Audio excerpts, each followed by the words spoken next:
Fantastic. All right, so we are here with Justin and Anthony, and they are going to be answering some questions for the listeners, just about everything that we're dealing with right now, as studio owners, as a married couple, as leaders in the industry, living in fantastic California. But even though you guys are in Idaho or Iowa right now, which one? Iowa, yeah, visiting family, yeah. What part of Iowa are you guys in? We're on the border of Minnesota and Iowa, so the very northern tip. We're up here hanging out at my parents' lake place and just doing a little downtime. We just finished our virtual recitals, so it feels good. How did the recitals go? Really well. Awesome. Really well. Yeah, it was and I think the it was cool because the dance industry really jumped on moving over to virtual so quickly, and it's something I mean, let's be real, like we've never thought about going virtual with dance. It's just not we don't need to. We've been in person. So it's actually pretty cool how the families adapted. It's cool how the faculty adapted. And obviously there was a lot of work behind the scenes that went on, but everybody just kind of leaned into it and went full force, and it worked, and the product was great. So it was super fun. Yeah. Good. So just real quick for the people that would be looking at the video, introduce yourselves to the people that will be watching the video. So I'm Anthony. Sorry for the accent. I'm French, and I live in San Diego. And Justin and I, we own Fusion Dance in Solana Beach for the past year and a half. So we started the business from scratch, and been in there for a year and a half, and a pandemic. So. Yeah. And we are. There are many things that we're going to be adjusting to here in the next six to 12 months. But what's life like working together and living together? Like, what's the dynamic like, and how have you guys learned to adjust from work to family and family to work? What's that been? That's a great question. So, We've been married for 13 years. Yeah. And in business for 2. So we knew before jumping in, like, what was our strength and what the other one is better at. So a lot of communication. Don't go to bed upset. And if you're not right, it doesn't mean you're wrong. Good. Yeah. And I think what's important is Richard, I've met you 20 some years ago at. It's been a few minutes. It was before this happened. It was before. Me too. Yeah. There when you first met me. Yeah, I mean, we were, back at Giordano's. It's been so long, but so in our relationship, I've always, obviously been on the dance part of it, and he's always been in a different industry. So the minute we combine the dance world, and we're kind of been a yin and a yang for a lot of things, which has been, as studio owners out there know, is huge, because we have, the art side and then the business side, and then a lot of the times we don't see the connect with it. So it's been that's been a great thing for us, that we've had kind of both of it, and we combine. And I mean, we honestly, like, we thrive kind of on running ideas with each other, like, how can we do this and what can we do better and where can we go. And like it's weird because we don't actually like calling it work. It's for like, that it's so motivating, and it's so inspiring to like to be, I guess, in the dance community. So it just, it just pushes you all the time, and it never stops. And now, yeah. So and about how many students do you guys service on an annual basis? Yeah, so we have we just wrapped up our second year, and we have 250 kids. Oh. Yeah. You grew faster than expected. Yeah, we did in our second year. We already had an expansion, and our programs we've been on waiting lists for some of our classes, and we feel super fortunate. But yeah, in the community that we're very fortunate in the community we're in. It's awesome. Like the families and the kids, and it's pretty cool. That is that's fantastic. So, so the work with how do you guys? And I've asked some of the other couples that are in business together. How do you differentiate? Like, so what are would be advice that you guys have for partners that are in business together to help them separate, work mode to home mode? Like, where did you guys come up with your boundaries to help you to give each other what you need as a married couple and give each other what you need as business partners? How did you guys discover those boundaries? I think we still try to find the boundaries, and Yeah. 2 years in. I mean, Sunday morning at 6 a.m. He has a good idea. Let's work on it. I still think we try to work on the boundaries, but we also know when it's time to shut it off and be like, okay, for the next 3 hours, it's us time, and that email can wait, that ID can wait, and you know what, put it down on a piece of paper, and we're gonna work on it tomorrow. I think that's important, and it's also at work. We know what is Justin is supposed to do, and I know what I'm supposed to do, and we try not to cross path. So, Okay. like you said, he's the dancer. I'm not. So if it's accounting, I will take care of it, and if it's artistic, he will take care of it. And Okay. then we just bounce ID back and forth, sleep on it, sit, wait, see if it's a good idea, wait again, Yeah. put it out there, back up, and we just. I think it's a nat for us. It's a natural thing. flow, but we're happy to, like you said, like be like, hey, let's time out on the business for a second. Let's focus on something else right now. Or we're pretty communicative, which is great. Which is So and like you said, we're always learning with the balance and being a new business. And like we've been together for 13 years. So like adding a business is like, not Basically. like having a baby, but kind of, waking up at 5 in the morning or 3 in the morning, and you have these ideas, and like it's You're lucky enough if you went to bed last night, Yeah. because your mind is always going. But Yeah. it's been very good so far. We're very fortunate, and even in our relationship, we don't really feel like that. We need yet to split business and work, because we don't really treat it as a business. We treat it more as like a baby. So it's a pleasure to do that. A lifestyle, if you will. Right? Okay. So you guys are new members of More Than Just Great Dancing, and it was such a pleasure to see you guys come around the corner and that. The very first SOU that I attended was so surreal to me. Like, it was absolutely surreal that you could have that many successful dance studio owners and people in the business that were friendly, that were having fun together, that Help. each other, that wanted to see you grow and help them grow. It was absolutely surreal, because normally when we see gatherings of studio owners, it's generally at a competition or at a convention or something where there's a little bit of the claws are ready to come out at any time. Being a part of More Than Just Great Dancing was a complete pivot. Like, it was a complete turn of perspective. What has been you guys you guys take on being a member of More Than Just Great Dancing? So it's actually funny. Like, I had heard about. So I'd probably worked for 3 or 4 studios. Like, I'd go in and teach a master class or summer programs or something, and I just kept, because my mother was my dance teacher, so she's owned a studio. It's actually on its 50th year this year, and of course, a pandemic. They celebrated 50 years. But my 2 sisters, they both own studios too. One sister took over my mom's studio, and the other one has her own studio. So, with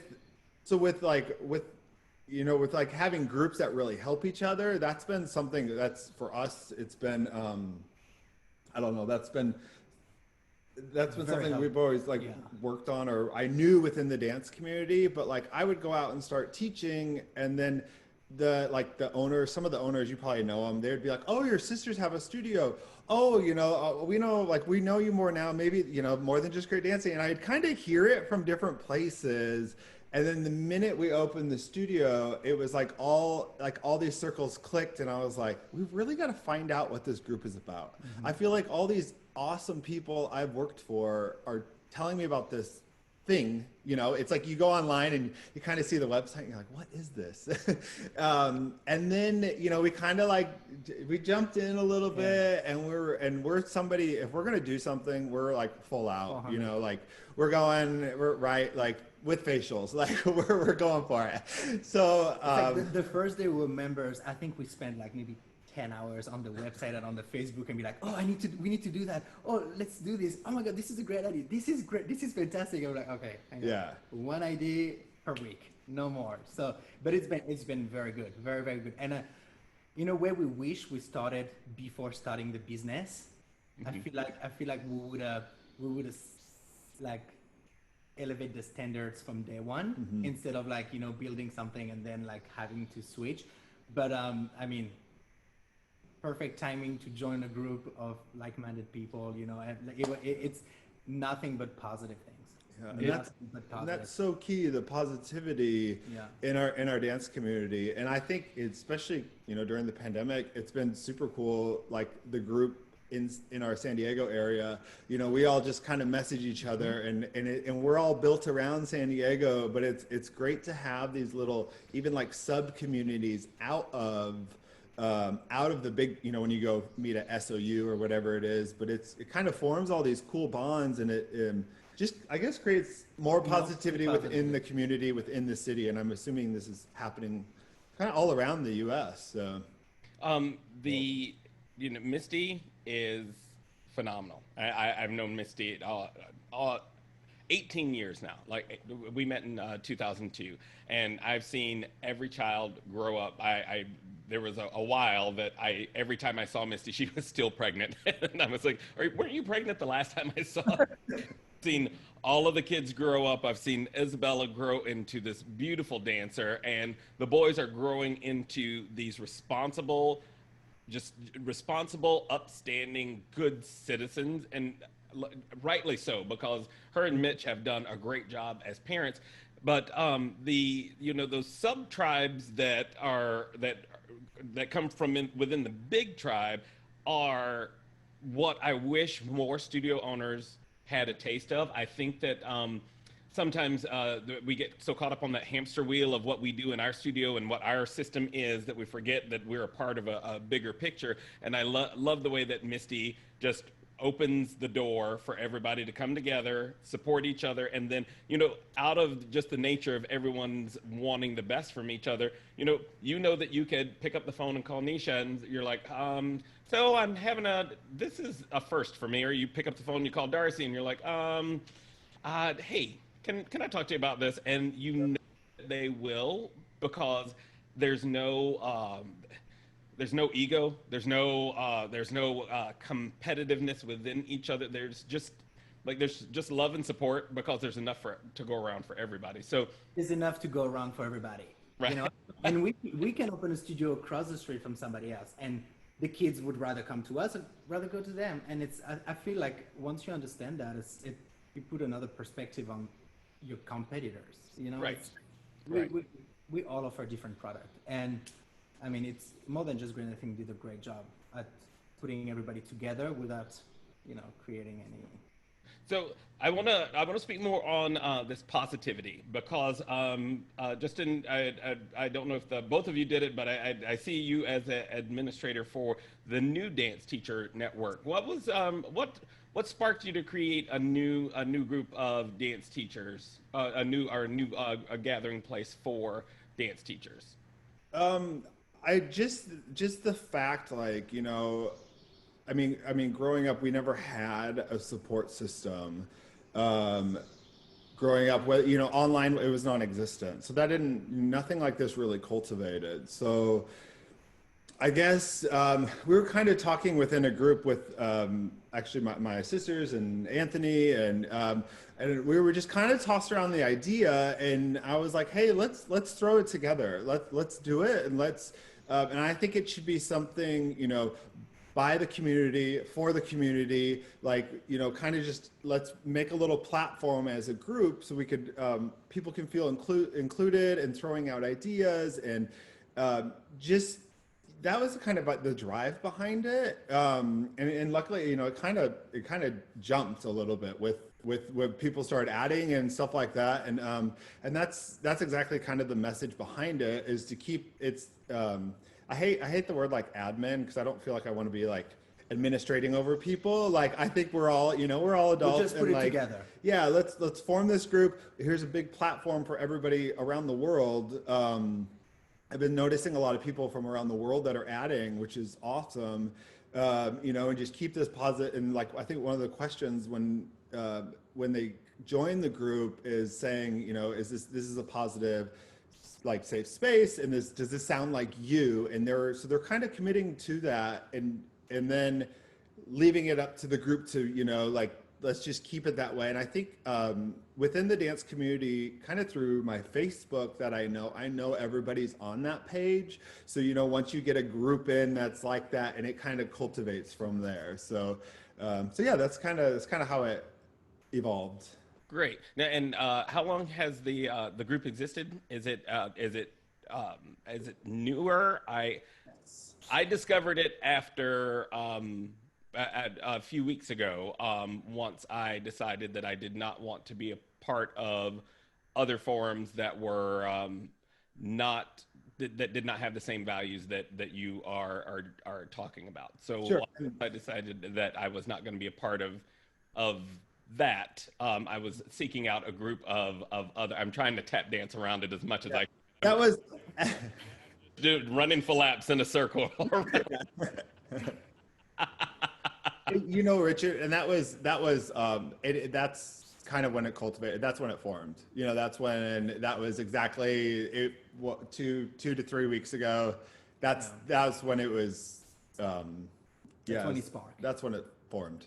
Good. Okay, and it was perfect timing. It could not have been a better time to stand for something more. And congratulations for doing that. I'm quite pleased to not only know you, but to know that the starting of something better came from such good people, and that's what we need.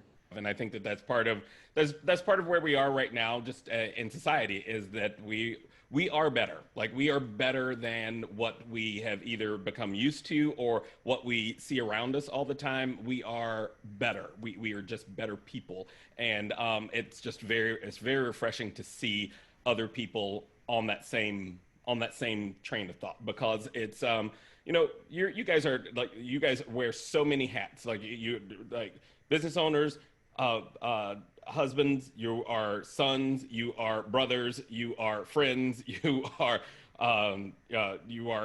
leaders within your community. Like, there's so many hats that you wear, and along with every one of those hats, there's a different set of energy that you have to give to each one of them. So, and some of that energy you can't control. So if you can control some of it, whether it be online or whether it be at business or whether it's home, try to control it as much as you can, because the other parts will start to they'll start to pull energy away from you. And if you don't have anything left, you can't pour from an empty cup. So it's so good that you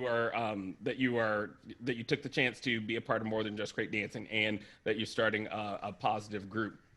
So one of the things that you touched on earlier was the adjustment to virtual. Do you guys have any plans for continuing to include virtual as a part of your programming moving forward? 100%. It is. I mean, now I feel like it's a necessity. We have most of our clientele are ready to get back in the studio, and they want to be in the space, and that's obvious. That's it's like it's like adults in their activities. Like you don't want to do a home gym from your living room. It's not fun anymore. You know, it's like It was fun for a week, and yeah. that was about it. Yeah. So a lot of our clientele are ready to come back in, but what's most important, we have clientele that have compromised immune systems. So perfect thing to do is keep them online. We're able to open in California. We're able to open at the moment for privates, and then we've just opened camps and having in-studio sessions. But we definitely are. We're still doing privates on Zoom right now, and we will be throughout the summer, and then also carrying into the fall. We're gonna work out programs with keeping these options open to families, because this is.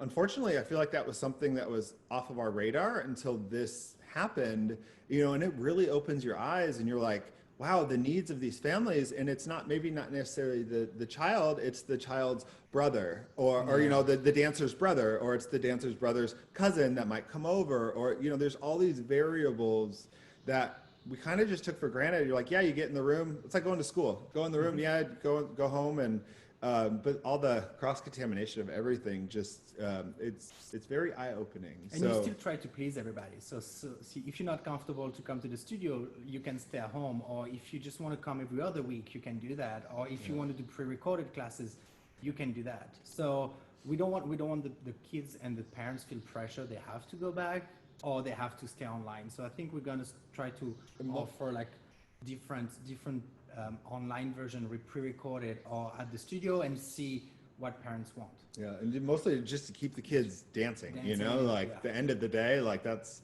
what we're here for, you know. Well, and that's it's so interesting that you say that it was off the radar before, and dance is one of the few arts where technology has existed, and we're like, oh, okay, well, we'll use the computer to place an order, or we'll go on Amazon and we'll find this headband, or, you know, we'll use it for what it's there for, but we're not using it the way that other arts have used it forever. I was like, musicians have used technology to reproduce themselves over and over many times, and if we can start to find more ways to diversify what we do without us physically having to do it more, like us physically having to be there to do it, we will be able to open up a revenue source and an exposure that we would never have had before. Because now you guys will eventually, and I was speaking to one of the studio software companies, and I said, what if it was, say, a 5-year program, and you take these next 3 years just to accumulate your library, and you just, so say your jazz one, your ballet one, whatever your curriculum is, and you just take these next 3 years and you just accumulate all of the lessons and the content.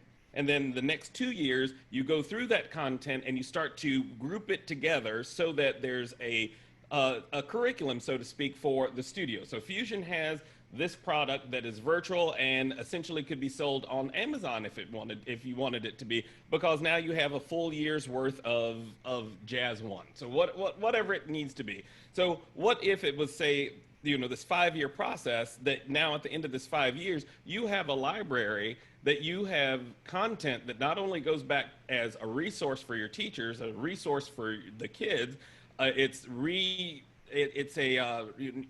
essentially a product that you can capitalize on, because now Fusion's dance courses are now available for purchase, and now your parents have the option to purchase the content, or they purchase the content and the class, or they can purchase the content or the class. It just opens up what we already do to a possibility of having so much more that we could come right back into. So it's because it's something we're already doing. So if you think about the idea of your Zoom classes, how could we repurpose those Zoom classes? Because it's essentially just content sitting in cyberspace. How can you repurpose that so that you can make money off of something you're already done? Because I guarantee you, Beyonce is not singing every time we hit play. She's singing it live.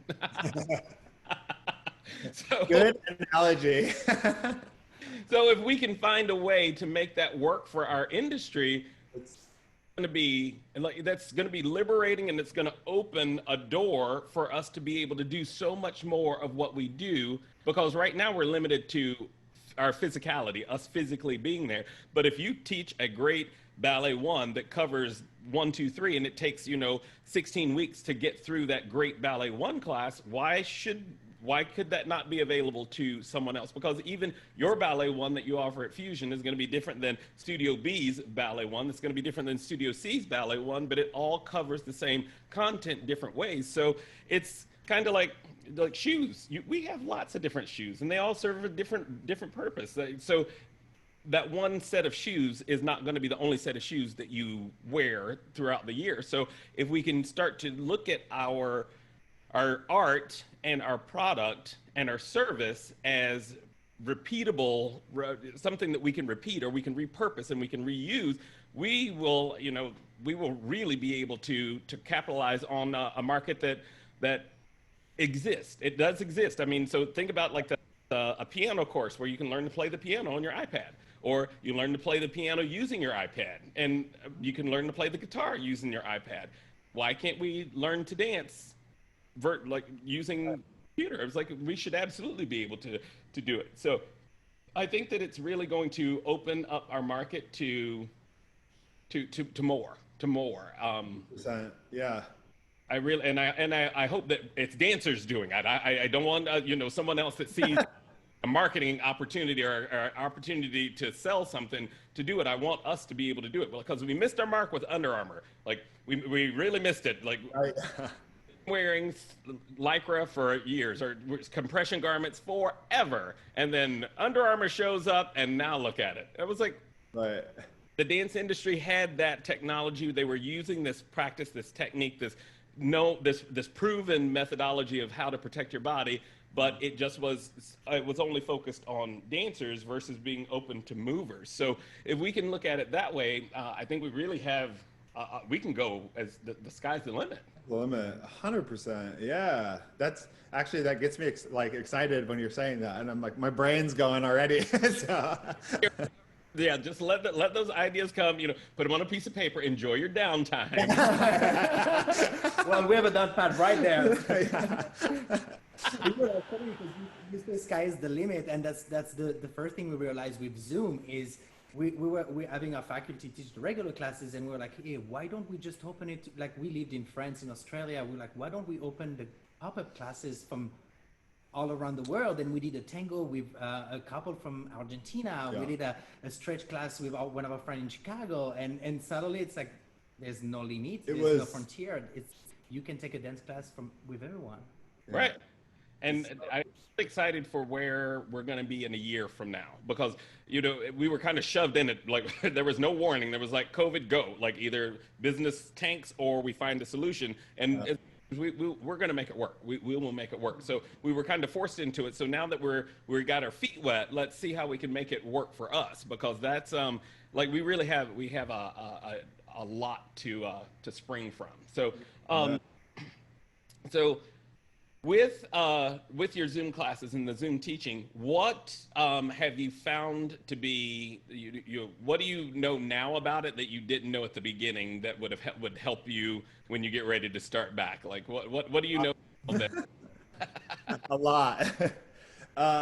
What do we know now? Let's see. I mean, there was obviously the first part of the initial startup of it all, like the accounts and whatnot, but like all the sound testing and what works for sound and what doesn't work for sound, and when you share your sound they can't hear your voice, and all those technical parts of it was a big it was a big trial period. Also, it's as teachers, we thrive on the kids' energy. We like it's our life, right? Like we're everybody's in there together, and then with Zoom it's one of those, so do you guys got it? And it's like silence, and you're like, well, this is you can unmute yourself. So it was being I wish I knew the creativity of how the call and response stuff a little bit faster. It's a learning process. I always use like Misty's jazz hands.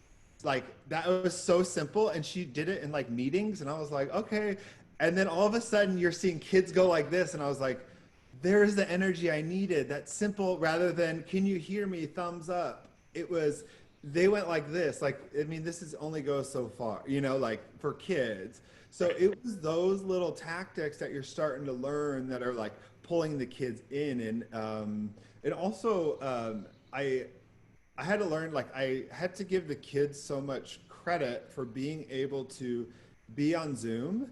And I started to notice it more. You know, I would be like, ask a question, then I would unmute them, and I would hear like a dog barking, a brother yelling, a vacuum cleaner, and the kid is focused on the dance class. And I was like, how are they doing this? Like, it is actually incredible what they're able to do. And and as teachers, you know, we only see this little box and we think they're in like a studio by themselves. They're not. They are, life is going on around them, which is okay, you know, and, you know, you try to tell them to find a space where they can, you know, be on their own, but hey, it's not, and it, you know, and not everything's going to be perfect, and it can't happen that way. So you kind of had to roll with the punches, but also be so encouraging to the kids that they were able to do that, because I don't think they realized what a big deal that was. And I know myself, if I had those 10 things going on, the last thing I might be looking at is the screen. Like I'd be over there, like, you know. So that was the whole interesting. I think that was really. I wish I knew that, but I guess the learning process of that was super fun and interesting. Like, but it definitely gave me. It really gave me so much respect for those kids and the families of what they were able to do. Yeah, there's something to be said about being in their home. Um, I went to the studio for the majority of my Zoom classes. I would film them in the studio, but there was two times that I did it. I was running a little behind, and I was panicking. I was trying to rush to get to the studio, and I was like, "It's a Zoom class. You can do Zoom from anywhere. Go in, set up the camera." So I would sit on the patio, and we would start class. I would do the warm up in my little yard right here, and they, you know, there's something about the kids understanding that we're human too that helped the process. There was a some kind of bond that happened that they. I'm now in your home. I've never been to your home before, and now you're in my home. We now share something that we would have never shared in the studio. That once we finally get back to the studio, is going to make us in some degree closer, because we've boundaries somewhere that we wouldn't have the opportunity to do anywhere else. So I think that that's really going to help the camaraderie. It's going to help the morale in the studio. It's gonna help so much. Like there's just so much that, like you said, you couldn't script. Like all of them have dogs. Well, the dogs have a mind of their own, and the dog was never in the shot until they were getting ready to do something, and the dog would come in and just kind of lay down right in front of where they're going. Now they have to stop the dog, or mom's asking them something. She's like, "Mom, I'm on Zoom." Yeah. It has been entertaining. It has been entertaining, but It's true. It builds like it does. I mean, it builds that little bond. Not even a little bond, a big bond, because that's. I mean, like I did a couple classes from home. I did like you did. I was able to go into the studio for most of them, but it kind of breaks down that, like, growing up, you have your teacher and they're like here and they're like inhumane to you, and they're at the studio. They don't have a life outside the studio. You know, they don't go to the grocery store. They live in that studio, and that's what they do, and that's it. But like it brought that human. We're all, at the end of the day, we're people, not just people. We're human beings. So yeah, I thought that was a cool connection. And then it was kind of nice because I did some privates when we were able to, and I just remember when I had the students come in, it was actually a little boy, and he just walked in and smiling. I'm like, oh, I'm like, what's going on? He's like, I'm just so happy to be in the studio. Like looking around, like he was just like had the biggest grin on his face. I mean, he'd only been dancing a year.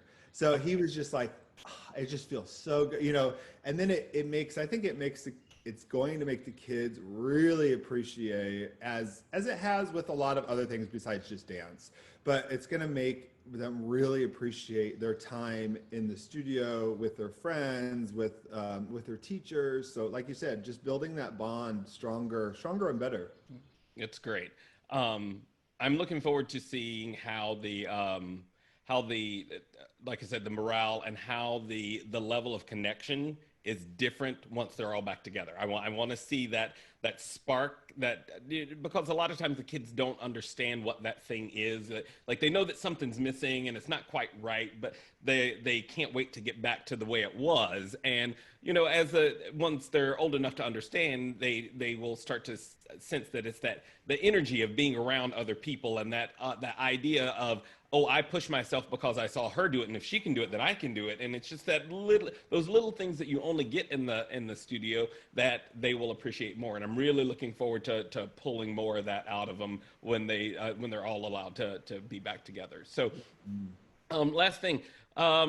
If any of your parents and students or any of the members on the network are going to listen to our conversation, what take home do you want them to have? And it doesn't necessarily have to be about dance, but it has to be just what you guys have learned and grown from over the past 3 months, and you hope that your parents and your students and the listeners would take away from our conversation today? Let's see. So I think actually what we've kind of ended on, what these 3 months of our on pause, what it's done to our lives and what it's going to, like you said, like the bonds and the stronger it's going to make everybody. I think that's super important because that's something that can be kind of not thought about and taken for granted. But like when you sit and think about the stuff we've gone through with the families and the teachers and all the studio owners and our dance community, like how strong we need to bond together. I think that's super important. And then just for us, like just keeping that positivity through the community is huge. And not even, it starts here with us in the dance community and it spreads like, whether they're going from a dance class to their soccer match or whatever it may be, like it just, I don't want to say reinforcing the positivity and, going through obviously a pandemic that's hard. It's hard for everybody, but there's a great way to stay positive, and it can kind of build from there. And we can adapt. I think the kids should know that we can adapt to any situation, and they can adapt to any situation because they did it. Yeah. It's not impossible. It's different. It's hard. It might be easier or more fun or less, but we can do it. So if you can bring that positivity and that like good energy and make them want to come back the next week, I think that's a key component. Yeah. We had a teacher one morning. She was like, "Hey, do you mind if I don't teach this morning and I just have breakfast with the kids?" And we call that breakfast with Miss Krista. And we're like, "Okay, why not?" And we sent out an email, and suddenly she has like 45 kids, and they just all sat there with their ball and like talking about life, and and I think that was great to know, for the kids to know that they can bond with their teacher and we are here for them, even through a screen, and same with parents, if same with the community, like so many people on I'm going to take the More Than Just Great Dancing website, like, you have that question like, oh my gosh, are we doing Zoom? And suddenly you have like 5 phone numbers, like call me, send me, and people take 20 minutes of their time being in a pandemic, trying to figure out the business to help each other. Like, that's fantastic. It's awesome. Think about it. That's fantastic. Like people help you, and it's great. And we hope in the future we can be able to help people. And if anybody needs help, send a private message. If we can help, we help. If we don't know, we send you to somebody else. So that is you guys. Your timing is fantastic. You're so in sync, because that is would be the last thing that I would ask is how can listeners and other studio owners get in touch with you? So maybe give the information for the studio, give the information for the network, and then how both of you guys' names, if you would like for them to private message you, so that they have that as a reference. I think through the new Dance Teacher Network, I think is the best way. Our studio is Fusion Dance Solana Beach, and I'm in Anthony at Fusion Dance Solana Beach, and he's Justin at FusionDanceSolanaBeach.com. So yeah, through social yeah, media, social media is good. Facebook, Justin Kwan. We've had a lot of owners and teachers added me through the network, and I'm always happy to kind of keep that ball rolling and and sharing ideas. And it's been great because some people have messaged me about things and just always being super respectful and be like, hey, can I post this in the group? And but yeah, just People reach want to out. be part of something, which is also good. Yeah. They want to be part of that. Yeah, so just reach out to us anytime on any of those social media platforms. We're happy to help, and yeah. That's awesome. Thank you guys so much for being a part. So I